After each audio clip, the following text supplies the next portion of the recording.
اعوذ باللہ من الشیطان الرجیم بسم اللہ الرحمن الرحیم رب اشرح لی صدری ویسر لی امری واحلل عقدۃ من لسانی یفقہوا قولی رب یسر ولا تعسر وتمم بالخیر۔ سورہ البقرہ کی آیت نمبر 43۔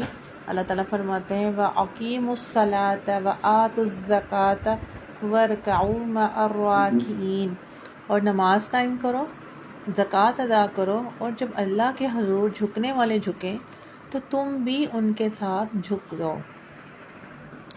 نماز اور زکوٰۃ یہ ہر زمانے میں دین اسلام کا ایک اہم رکن رہا ہے۔ جتنے بھی انبیاء ان کی شریعتوں میں ہر نبی کو اللہ تعالیٰ نے نماز کا حکم دیا۔ تمام انبیاء کی طرح بنی اسرائیل نے بھی اس کی سخت تاکید کی تھی، ان کو بھی اللہ تعالیٰ نے اس کی سخت تاکید کی ہے، لیکن یہودی اس عمل سے، اس رکن سے، اس نماز سے غافل ہو چکے تھے۔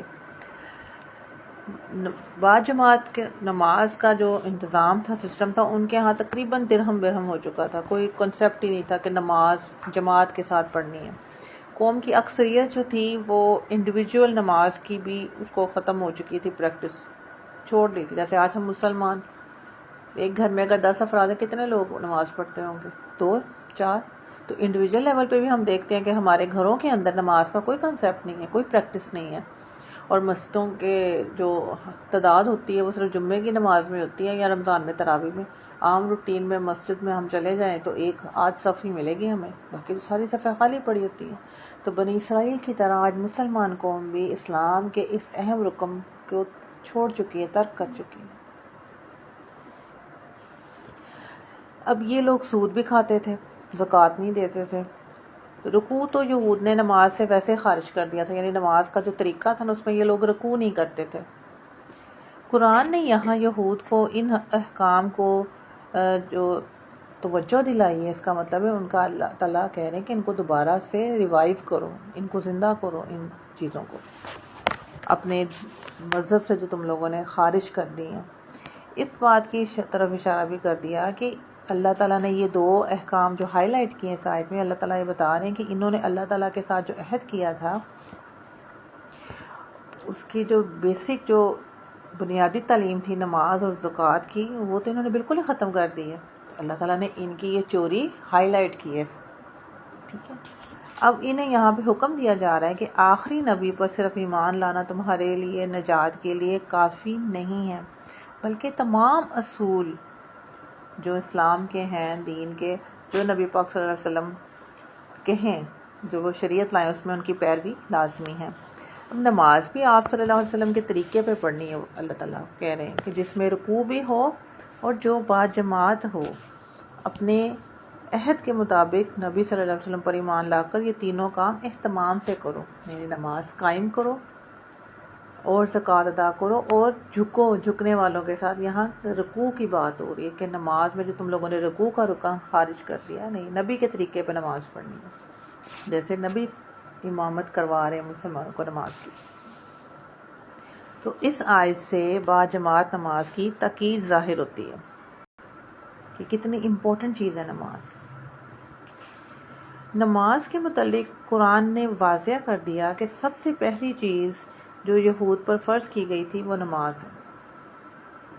موسیٰ علیہ السلام کو توحید کی تعلیم دینے کے بعد سب سے پہلا حکم نماز کا ہی دیا گیا تھا۔ اللہ تعالیٰ ارشاد فرماتے ہیں اننی انا اللہ لا الہ الا اللہ لا الہ الا انا فاعبدنی واقم الصلاۃ لذکری۔ سورہ طٰہٰ میں اللہ تعالیٰ نے یہ حکم دیا تھا کہ کہو کہ بے شک میں ہی ہوں، اللہ نہیں ہے کوئی معبود مگر میں، میری ہی بندگی کرو اور میری یاد کے لیے نماز قائم کرو۔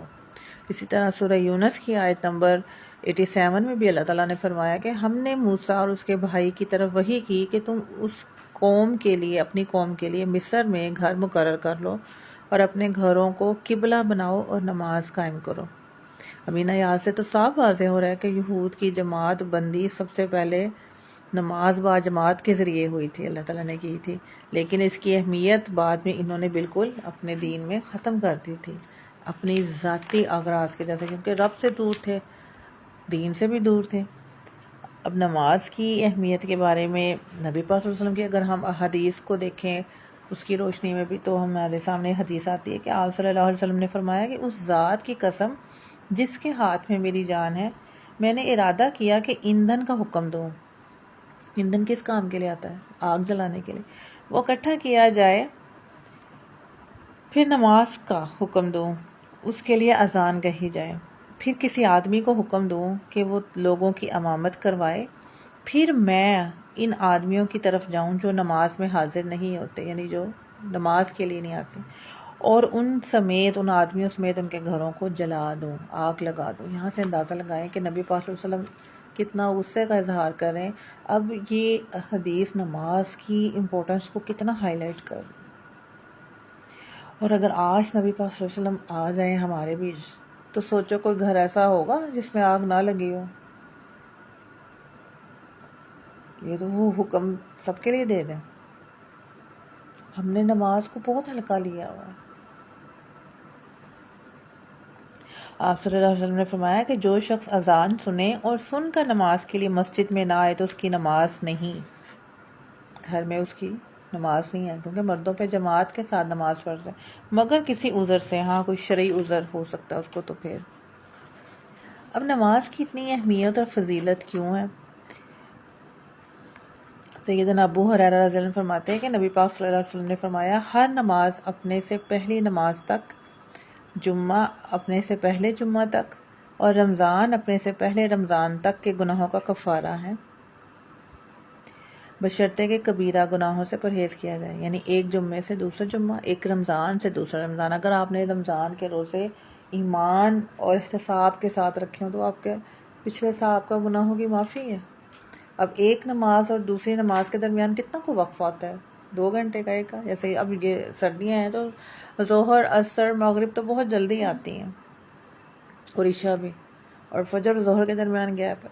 تو ایک دن میں 5 نمازوں میں جو وقفہ ہے، تو اللہ کے نبی کیا فرما رہے ہیں کہ ایک نماز اپنے سے پہلی نماز تک کے گناہوں کا کفارہ ہے۔ تو اللہ تعالیٰ نے تو میرے گناہوں کے کفارے کے لیے کتنا خوبصورت عمل مجھے عطا کر دیا۔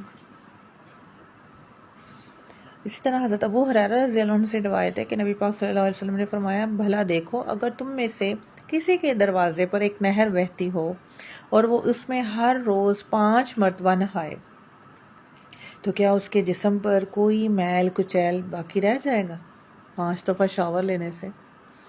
صحابہ رضی اللہ عنہ نے عرض کیا، نہیں۔ تو آپ صلی اللہ علیہ وسلم نے فرمایا، بس یہی 5 نمازوں کی مثال ہے، اللہ تعالیٰ ان نمازوں کی وجہ سے گناہ معاف کر دیتا ہے۔ دیکھیں ہم کچھ دن گھر کی صفائی نہ کریں، گھر کی کیا حالت ہوتی ہے، ایک دن صفائی نہ کریں کتنی مٹی اور ڈسٹ آتی ہے، ایک دن کا گیپ دے دیں نا، تو نیکسٹ ڈے ہم جب صفائی کریں تو ہم کہتے ہیں فاللہ ایک دن میں گھر میں نہ تو کوئی آیا نہ گیا، تو یہ اتنا گند کہاں سے آ گیا، اتنی مٹی کہاں سے؟ تو نماز میں کیا سوچ کے چھوڑتی ہوں؟ کیا میں گناہوں سے پاک ہوں؟ 24 گھنٹے میں ہم کتنے گناہ کرتے ہیں، اور سوچیں ہم نے سالوں سے اگر نماز نہیں پڑھی، یا ہم سکون سے سوئے، فجر کی نماز نہیں چھوڑی، کوئی پتہ نہیں، ہوش ہی نہیں، نیند نہیں پوری ہو رہی ہماری، ہمیں ظہر کی ہوش نہیں ہے، ہمیں ایسا، تو کیا ہمارا وہ سارا دن کیا گناہوں سے پاک گزرا تھا؟ تو اس دن کے گناہوں کا میں نے معافی نہیں کروانی تھی؟ مطلب کیا ہمارا مائنڈ سیٹ بن چکا ہے، ہم نے اپنے گناہوں کو بھی کتنا ہلکا لے لیا ہے نا۔ گناہوں کے بارے میں حدیث میں ملتی ہے نا کہ مومن جو ہے وہ اپنے گناہ کو ایسے سمجھتے جیسے اس کے سر پہ پہاڑ ہو، بوجھ، گناہ کے بوجھ کو ایسے محسوس کرتا ہے۔ لیکن ایک منافق کیا ہوتا ہے، اس کے لیے گناہ ایسے ہی ہوتا ہے جیسے ناک پہ مکھی بیٹھتی ہے تو ایسے ہم اڑا دیتے ہیں نا۔ تو اگر میں نماز نہیں پڑھ رہی تو اس کا مطلب ہے میں اپنے گناہوں کو ناک پر مکھی کی طرح ہی اڑا رہی ہوں، مجھے کوئی پرواہ نہیں ہے کہ میرے گناہ معاف ہو رہے ہیں یا نہیں ہیں، نماز پڑھوں، میں استغفار کروں، نماز میں اللہ تعالیٰ سے اپنا کنیکشن بلڈ کروں، مجھے کوئی پرواہ نہیں۔ میرے لیے میرے گناہ اہمیت ہی نہیں رکھتے، مجھے اپنی آخرت کی کوئی فکر نہیں ہے، مجھے ضرورت ہی نہیں۔ اچھا اب یہ ایک روڈنس بھی شو کرتا ہے ایک مسلمان کی طرف سے، نہ معاف ہو ہمارے گناہ، ہمیں کوئی پرواہ نہیں۔ جب ہم کوئی کام نہیں کرتے تو اس کا مطلب اس کام کی ہمارے نزدیک اہمیت نہیں ہے، تو اہمیت نہیں ہے جس کا مطلب ہم اس کو امپورٹنس نہیں نہ دے رہے، تو یہ روڈنس میں آ جاتا ہے نا۔ ابلیس نے بھی تو اللہ کو سجدے سے انکار کیا تھا۔ ہم نماز کو اسلام کا رکن تسلیم کرنے سے انکار نہیں کرتے، لیکن پریکٹیکلی ہم اپنے عمل سے شو یہی کر رہے ہوتے ہیں کہ ہم اس کو رکن نہیں سمجھتے، اس کو ہم فرض نہیں سمجھتے۔ ایک نہیں، دو نہیں، کتنی اذانوں کی آواز کان میں پڑتی، لیکن ہمارے سر پہ جون تک نہیں رینگتی، ہم سکون سے اپنی ایکٹیویٹیز میں بزی رہتے ہیں، کوئی کھانا بنا رہے ہیں، یا مووی دیکھ رہے ہیں، یا کارٹون دیکھ رہے ہیں، یا ڈرامہ دیکھ رہے ہیں، یا میں بیٹھ کے اسٹڈی کر رہی ہوں، کوئی اسائنمنٹ بنا، ہمیں تو کوئی فرق نہیں پڑتا، کیونکہ ہمارے لیے ہمارے گناہ مانے نہیں رکھتے۔ ہمارا بھی آخرت کا کنسیپٹ ویک ہو چکا ہے۔ اگر ہمیں اللہ تعالیٰ کے سامنے اپنی جواب دہی کا احساس ہو تو پھر تو ہم فکر کریں نا، تو ہمارے لیے تو آخرت معنی نہیں رکھتی۔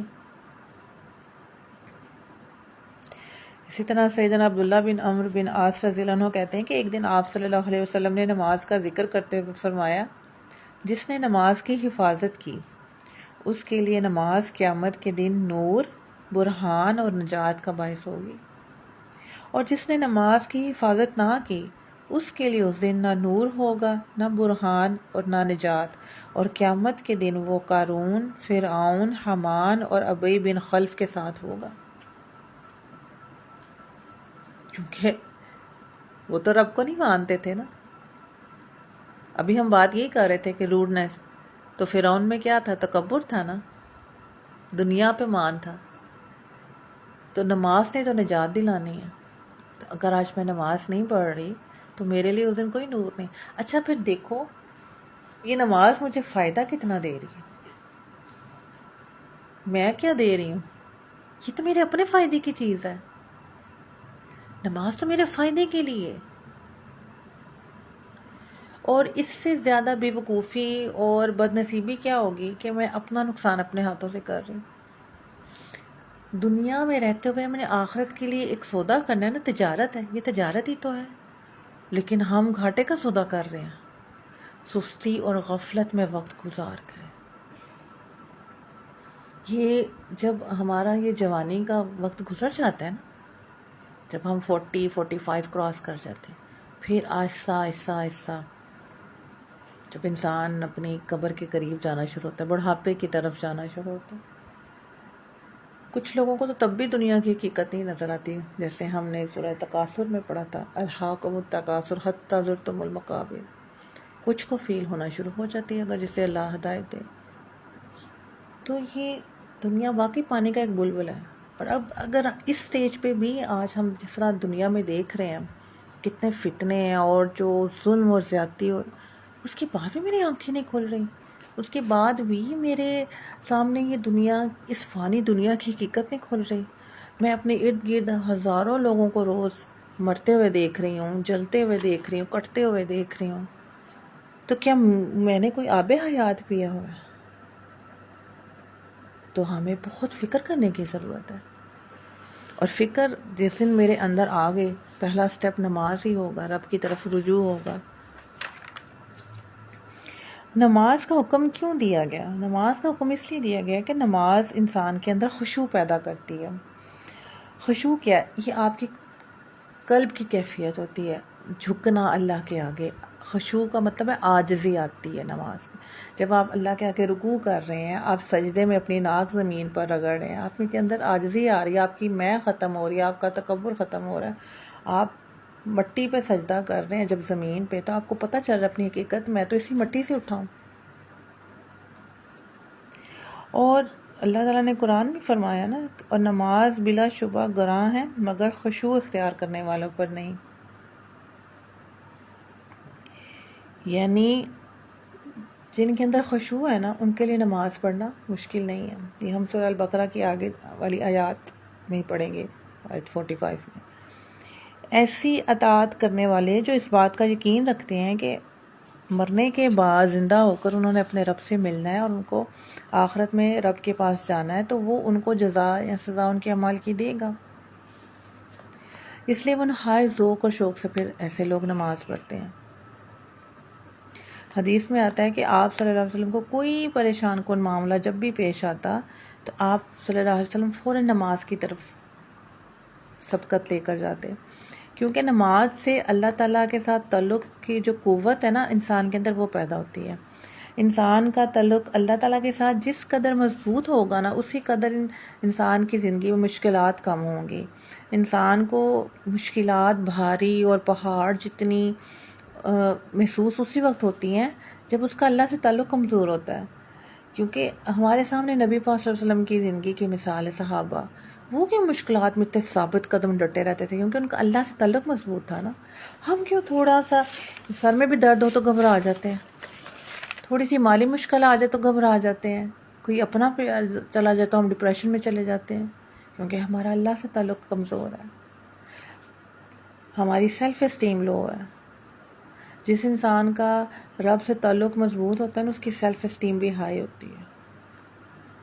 وہ ایموشنلی اس کی ول بہت اسٹرانگ ہوتی ہے. وہ دوسروں کے اوپر ڈیپینڈنٹ نہیں ہوتا، وہ صرف اپنے رب پہ ڈیپینڈ کرتا ہے ہر اچھے اور برے حالات میں. تو نماز جو ہے نا ہمیں ایموشنلی بھی اسٹرانگ کرتی ہے، ہمیں احساس دلاتی ہے کہ ہم کس بادشاہ کس مالک کے سامنے جھک رہے ہیں. اس کے ہوتے ہوئے ہم کمزور نہیں ہیں، ہم تنہا نہیں ہیں، اکیلے نہیں ہیں. تو نماز آپ کو ایک سینس آف سیکیورٹی بھی دیتی ہے کہ آپ اللہ کی رحمت میں، اس کی حفاظت میں آ گئے. حضرت ابو ہریرہ رضی اللہ عنہ ایک دفعہ پیٹ کے درد میں ان کو مسئلہ ہوا، تو شدت درد کی وجہ سے بیچارے لوٹ پوٹ ہو رہے تھے. نبی پاک صلی اللہ علیہ وسلم ان کے پاس سے گزرے تو فرمایا کیا تمہارے پیٹ میں درد ہو رہا ہے تھا؟ حضرت ابو ہریرہ رضی اللہ عنہ نے کہا نام، کہ ہاں. آپ صلی اللہ علیہ وسلم نے فرمایا اٹھو اور نماز پڑھو کہ اس میں بھی اللہ تعالیٰ نے شفا رکھی ہے. تو نماز شفا بھی ہے. اللہ تعالیٰ نے کیوں نماز کے لیے کہا ہے کہ اگر کھڑے ہو کر نہیں بیٹھ سکتے پڑھ سکتے تو بیٹھ کے پڑھو، بیٹھ کر بھی نہیں تو لیٹ کے پڑھو، لیٹ کر بھی مشکل ہے تو اشاروں سے پڑھو. یہ شفا ہے میرے لیے اگر میں اس کو سمجھوں تو. ایک مرتبہ نبی پاک صلی اللہ علیہ وسلم نے فجر کی نماز پڑھائی اور سلام پھیر کر فرمایا کہ کیا فلاں شخص حاضر ہے؟ عرض کیا گیا نہیں. فرمایا کہ کیا فلاں شخص حاضر ہے؟ عرض کیا گیا نہیں. فرمایا کہ بے شک یہ دونوں نمازیں عشاء اور فجر منافقوں پر سب نمازوں سے زیادہ بھاری ہیں. اگر تمہیں معلوم ہو جاتا کہ ان دونوں میں کیا اجر اور ثواب ہے تو ان دونوں نمازوں میں حاضر ہوتے. یعنی دو نمازوں کے وقت نبی پاک صلی اللہ علیہ وسلم نے آدمی کے بارے میں پوچھا تو بتایا گیا کہ وہ نہیں آیا تھا. تو آپ صلی اللہ علیہ وسلم نے فرمایا کہ اگرچہ گھٹنوں کے بل چلنا پڑتا تو لوگ نماز کے لیے حاضر ہوتے. اور فرمایا کہ بلا شبہ پہلی صف فرشتوں کی صف کی طرح ہے. اگر تم جان لو کہ اس کی کیا فضیلت ہے، یعنی اول وقت میں جا کر پہلی صف میں نماز پڑھنا، تو ایک دوسرے سے آگے بڑھنے کی کوشش کرو. پھر فرمایا کہ ایک شخص کی نماز دوسرے کے ساتھ مل کر پڑھنے کے زیادہ پاکیزہ بنسبت تنہا نماز پڑھنے سے، اور دو آدمیوں کے ساتھ مل کر نماز پڑھنا ایک آدمی کے ساتھ مل کر نماز پڑھنے سے زیادہ پاکیزہ ہے، اور جتنی بھی زیادہ تعداد ہوگی اسی قدر اللہ کو محبوب ہے. یعنی اس سے پھر ایک آپ کے اندر یونٹی آتی ہے نا، بردرہڈ آتی ہے. نماز ہمیں یہ بھی تو درس دیتی ہے. باجماعت نماز کا حکم اس لیے تو ہے کہ مسلمان دن میں 5 مرتبہ ایک دوسرے سے ملاقات کریں، ایک دوسرے کو ملیں، دوسرے کے حالات حال احوال جاننے کی کوشش کریں. آپ جب کمیونیکیشن آپ کی آپس میں بڑھتی ہے تو آپ کا ایک سوشل بھی انوائرمنٹ بہت امپروو کرتا ہے. لوگ جب ایک دوسرے کے مسائل سے آگاہ ہوتے ہیں، ایک دوسرے کی ہیلپ کے لیے آگے ہاتھ بڑھا کے مدد کرتے ہیں، تو نماز تو ہمیں سوشلی انڈیویجولی ہر لیول پہ بہت بینیفٹ دیتی ہے. اسی طرح حضرت عبداللہ بن مسعود رضی اللہ عنہ نے فرمایا کہ بلا شبہ میں نے اپنا وہ زمانہ دیکھا ہے کہ نماز با جماعت سے صرف وہی شخص پیچھے رہ جاتا تھا جو منافق ہوتا تھا. صحابہ ایسے شخص کو منافق سمجھتے تھے جو نماز جماعت کے ساتھ نہیں پڑھتا تھا، اور اس کا نفاق کھلا ہوا سب کو معلوم ہوتا تھا. یا کوئی مریض ہوتا، بلکہ مریض کا بھی یہ حال تھا کہ 2 آدمیوں کے درمیان چل کر آتا تھا، یعنی مریض بھی سہارا لے کر آ جاتا تھا نماز پڑھنے کے لیے، یہاں تک کہ نماز میں حاضر ہو جاتا تھا. اور فرمایا بلا شبہ ہم کو نبی پاک صلی اللہ علیہ وسلم نے ہدایت کے طریقے بتائے ہیں، اور ہدایت کے طریقوں میں سے یہ بھی ہے کہ مسجد میں نماز پڑھی جائے جس میں اذان دی جاتی ہو. یہ صحیح مسلم کی حدیث ہے.